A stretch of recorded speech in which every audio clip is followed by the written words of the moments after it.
Greetings, Carl Richards here, and welcome to the Elementality podcast. So excited to have a chat today with Dan Rooker from Chicago. Dan, thanks for joining us on the podcast. Thanks, Carl. Happy to be here. Looking forward to it. Yeah, I would love to start where we try to start with everybody, and that's at the beginning. I'm curious about what, sort of speaking broadly, like what got you into the craft of giving financial advice? What got you into this business to start with? So I think that financial planning specifically, it was an accident. I swam in college, and I taught a swim lesson after college to a guy as a promise for helping me prep for an interview for a different industry for a job I never got. And I followed up on that promise after I graduated and didn't have a job, but had an internship, and just said, I promised you a swim lesson too. In fact, I'm actually in the city that you're in. So by accident, do you want to do that swim lesson? First swim lesson, he asked me what I was doing that summer. I was doing a bunch of odd jobs, didn't have a full-time job yet. And then second swim lesson at the end of the summer, he offered me a job, said, I just bought this financial planning firm for my dad. And, I used to manage 100 employees at this larger logistics company. I think I know how to manage employees, and I'd like to, mentor you. Wow. So by accident, really. And it was just more from following up on a promise. That's very, very, it's really, the only reason I'm laughing is the number of people we've interviewed that have said by accident it should be surprising to me, because it's exactly how I got into the industry. Like, I thought I was applying to be a security guard, and I didn't realize that there was a difference between what the ad said, because the ad said securities. I thought that meant like mall cop or bouncer, which is why. So this is, which sets us up perfect for this next question then. Like, okay, great. You got into the business by accident. And I want you to be really thoughtful here. Like, what is it that has kept you here? Yeah. So I think helping people figure out light bulb moments or, reach a light bulb moment in their personal finances, or just helping them understand what they've done. I mean, I started working for a mature solo practice. And so everybody in that practice was what you normally see out there for like retirees, near retirees, but they're still figuring out like how to manage their retirement, how to manage tax planning. So that side of it was different for me as a 22-year-old. I couldn't even like conceptualize being retired. I was just starting, but I was still like, for a couple of years, a fly on the wall, and just watching my employer go through and help people figure out things on the go. And it made me realize that if they're figuring out things on the go as retired folks, like, what about everyone else who's my age? And so eventually, a few firms later and a few light bulb moments for me in my personal finances later, I realized I wanted to do it, but I wanted to help a different demographic, younger people, and specifically in healthcare who have student debt. But I think that's been the driving thing that's kept me in financial planning, is I get to help people figure out their personal finances, get to watch them like take that next step, whatever it may be. And that's exciting to me. Very different from what I thought my life would be when I was an undergrad. I was a physics major, and I thought I would go work for, a lab. And then I had a taste of that in an internship and realized I didn't want to do that. Yeah. This word help, and two things I'm really curious about: light bulb moment and help. And so let's put a pin in those and circle back to them after this next question. Like, who is so now you've got your own firm, and tell me that is it Rook Financial Planning? Rook? Yeah, Rook Financial. The tagline is habit tracking for healthcare practitioners. The niche is good. Healthcare practitioners who have boatloads of student debt. So good. Well, that was my question, was who's it for? So who's it for is healthcare practitioners. That seems like a very intentional name. Why practitioner? Practitioner, because I wanted to focus on physicians, dentists, and other advanced practice providers. Okay. So nurse practitioners, PAs, and also other doctoral degrees like physical therapists, pharmacists, that kind of thing. Yeah. But I'm just thinking they're practicing medicine, and that's different from a healthcare provider. Yeah. Why boatloads of debt? Why that focus? I mean, I know that's a common problem, but why that focus?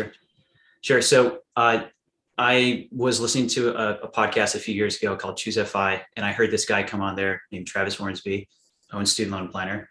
And I just like heard him talking about debt. And I thought, I had student loan debt. I have 4 siblings. We all had student loan debt. We swam in college, which took care of a lot of it, but we still had student loan debt. And he was talking about the amount of student loan debt. And I just was like, that's a crazy amount. I mean, if there's things out there, and I think Justin a couple of weeks ago pointed back to a happiness study about certain income level in a household. I'd read that too. And at this point in time, it's probably 2018. I thought, overlay $500,000 of student loan debt, and that just doesn't work out. Like, there's a lot of stress and anxiety here. And I think this is an area, a snowfield, that no one's playing in, or very few. Yeah. And light bulb moments. Mm-hmm. Can you think of an example recently where, because it's funny, I've been asked for years, like for 18 years, like, what is financial planning? You know what I mean? Like, what do you do? And I remember getting a little frustrated at this in 2008, 2009, seeing the difference between what people perceived of the financial, quote unquote, financial advice industry, speaking broadly, right? This is big industry that includes banks and insurance companies, and it's really hard to know who does what and why.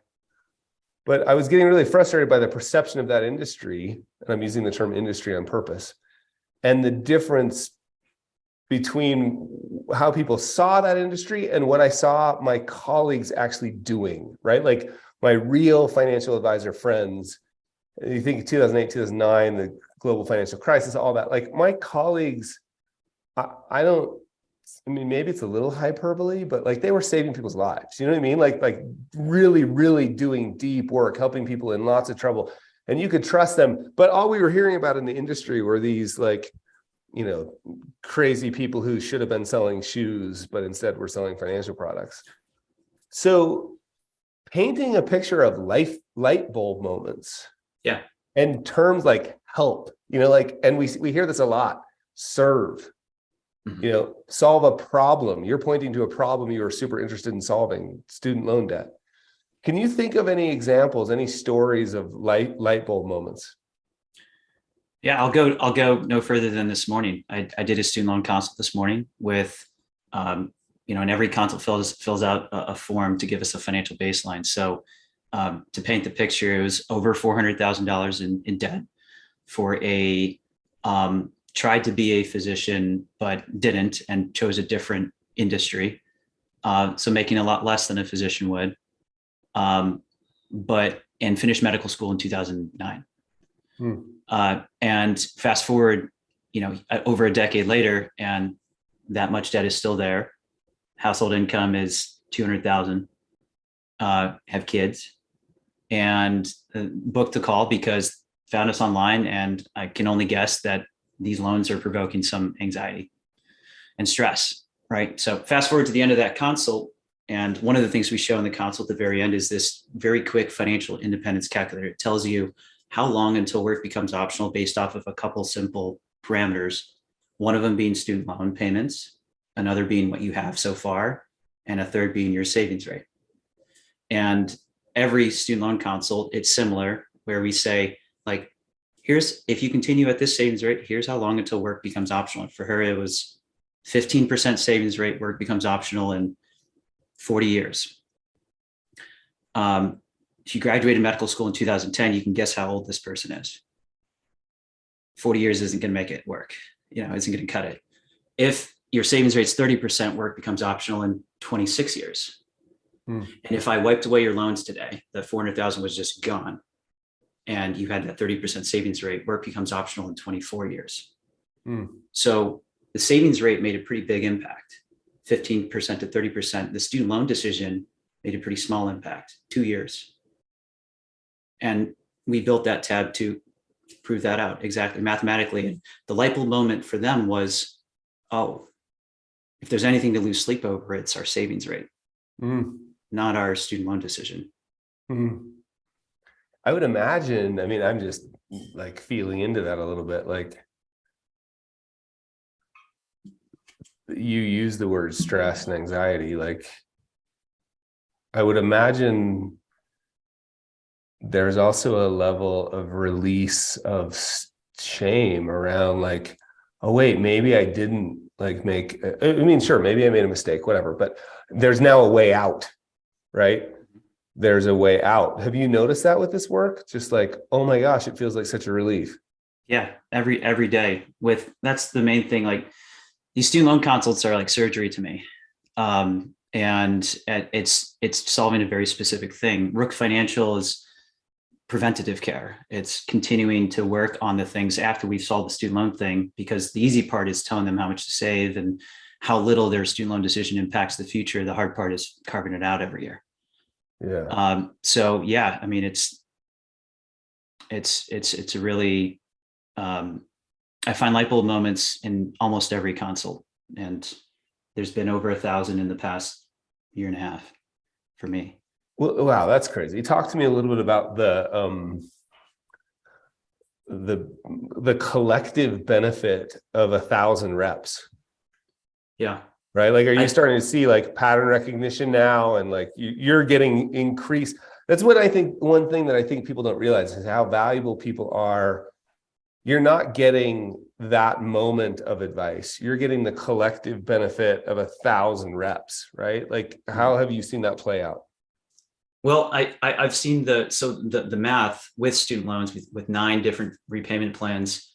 The number of outcomes is finite, but the emotion that consults bring into every call is infinite. Like, the number of the types of emotion and the reason for behind it is infinite. So I think spending the first 5 minutes of every call to form a baseline, an emotional baseline, to understand where they're coming from first.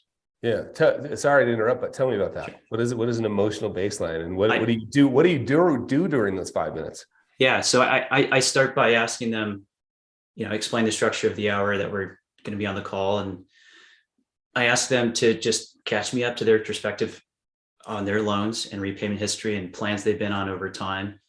And I tell them there's no wrong answer here. I just want to hear about your loans from your perspective. We'll see the story by the numbers here in a couple minutes, but tell me about your loans. And because it's open-ended, there's all kinds of things shared in those 5 minutes. And it's like this release of, I can finally talk about how I feel about this. Can you give me an example? Like, can you think of something where you're just like, whoa, that was amazing? Right. So, I think that like an example would be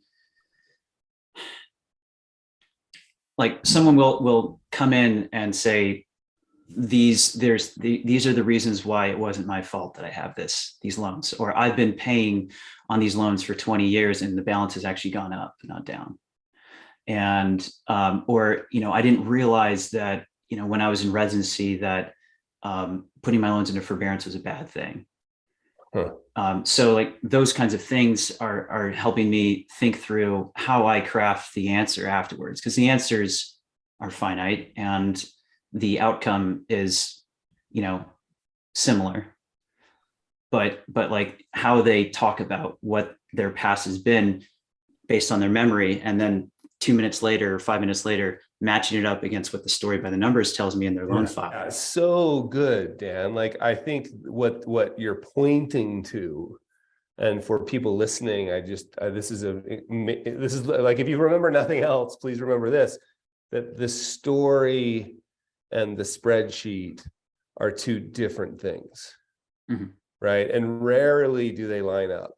But they're both really important to understand. Like, we often think the job is just, build a spreadsheet, find a bigger calculator, just like and that technical job is incredibly important, but it's really just table stakes now for real financial advice, right? Like, because it's the story that matters, right? So cool. Yeah, what's your perspective on that? Well, I think that in every hour consult that I feel, and then maybe this is just me because I want to talk to them longer, but I feel like there's so much more to peel back from the onion, so much more to improve, so many more things that can be done, but we only have an hour. So I do what I can, and it's surgery. I fix what I can, and they leave with, bullet point recommended steps. Here's an email. Here's what to do for your student loans. For the folks who work with me through Rook Financial, we pick up from there, and we continue to dive into what else can they do and how can we delicately approach their situation so that we affect change gradually. So good. Well, listen, as we wrap up, I'd love to just ask one last question, and take your time answering this.